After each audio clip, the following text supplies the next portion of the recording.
Hi, I'm Lynn. And I'm Leo. Welcome back to Yoga with Lynn and Leo. And welcome to our tutorial today. We will be practicing Ardha Badha Padma Padmottanasana. So this is a very challenging Padmasana action.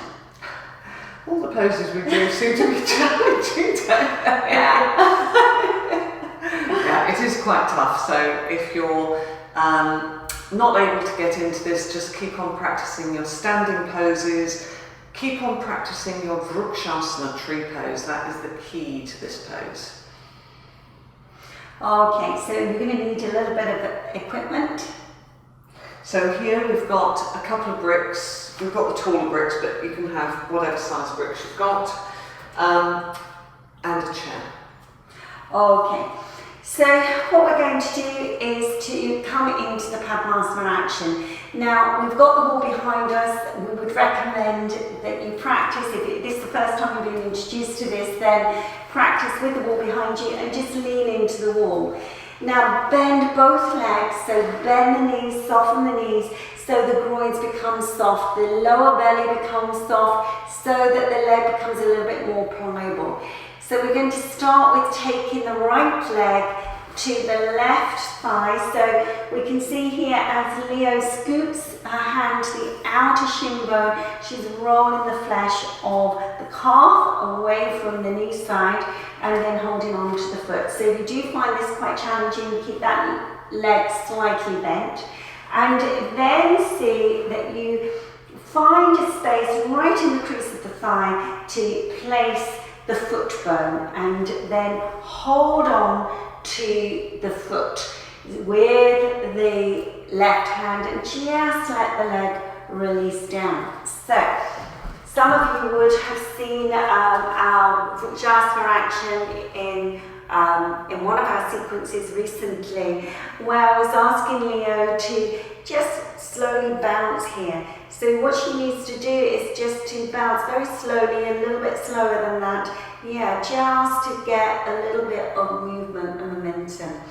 And then once we get that action, to lift up and straighten the leg.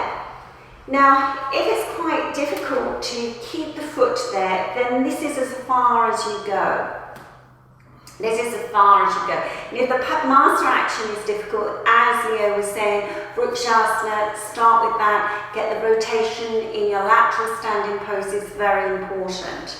So we're going to use the chair now. I'm going to put this in front of Leo so that it's a little bit higher, a little bit easier to get to.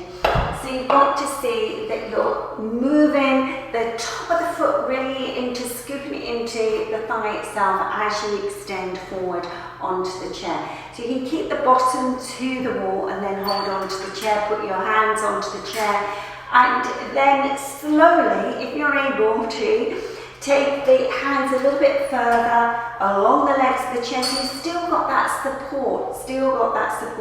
All the time you have to see that you lift the belly, soften the belly so that it broadens towards the back side, and then extend thigh towards the wall side.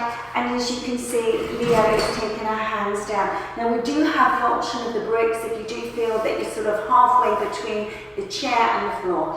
And then see if you're able to move the buttocks away from the wall. Now when you come into this action, walk the hands a little further forward, Leo, there. That's it. So come forward and go and see that you move this thigh back. Yes, that's it. That's the action. And then bring the hands in. Bring the hands in. Now, press into the hands. If you're new to this pose and the hips are stiff, you've got to press into the hands to lift the soft tissue fibre of the belly towards the spine. So you get all of this beautiful broadness in the lower back region.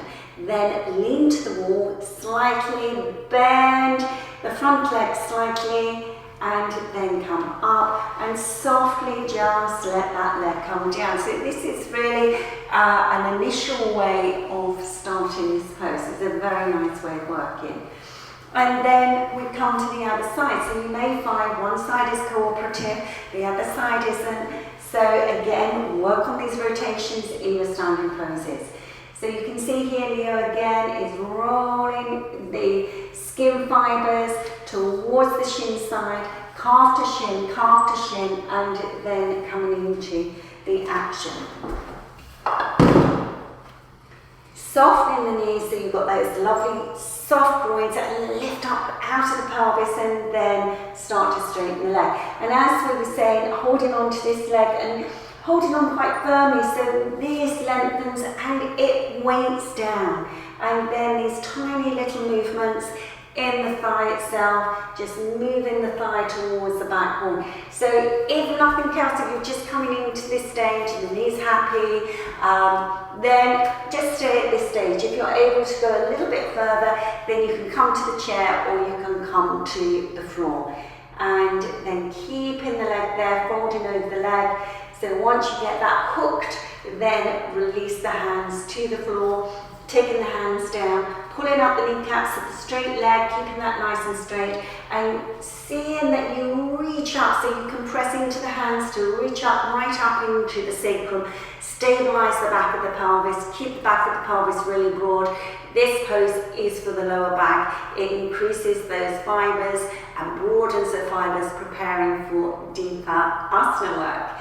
And then releasing, taking your bottom to the wall, and again, coming up slowly, soften the knee again, and then slowly come up.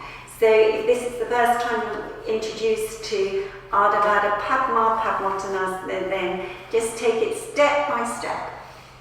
Absolutely, and remember, if your knees don't like this at this stage, it's because your hips are not quite there yet.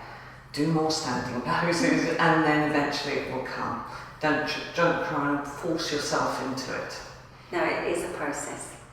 Okay, so we hope you enjoyed our video today. And we look forward to seeing you again next week. Remember to click on the like button if you enjoyed doing this tutorial with us. Namaste.